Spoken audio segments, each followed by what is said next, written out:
தலைப்புலா தலையிலையா? அக்கா வணக்கம். நீங்க தான் ஃபோன் பண்ணது, பிள்ளைக்கு உடம்பு சரியில்லை, தலையில ஏதோ இதா இருக்கு அப்படின்ட்டு. தலைப்புலா பூச்சி கடிச்சு வண்டாயிருச்சு. எங்க வீட்டார் விட்டுட்டு போயிட்டாரு. எழுதி கொடுத்துட்டேன், டைவர்ஸும் கொடுத்துட்டேன். நம்மளுக்கு யாரும் பத்தோட கொடுக்க மாட்டாங்க, வேலை எனக்கு கிடைக்கல. இதான் புண்ணு. ஆமா, தலையெல்லாம் இதா இருக்கு.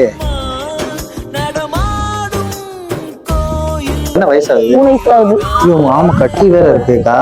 மொட்டை அடிக்க கூட காசு கேட்டேன், யாருக்கும் இல்லைன்ட்டாங்க. அது குழந்தைக்கா, அது பாவம், அதுக்கு சொல்ல கூட தெரியாது. சொல்ல நீங்க நல்ல ஒரு பிரைவேட் ஹாஸ்பிட்டல் நான் கூட்டிட்டு போக சொல்றேன், இல்லைன்னா நான் ஒரு ஆள் அனுப்பிச்சு வைக்கிறேன். எங்க வலிக்குது? தலையிலையா?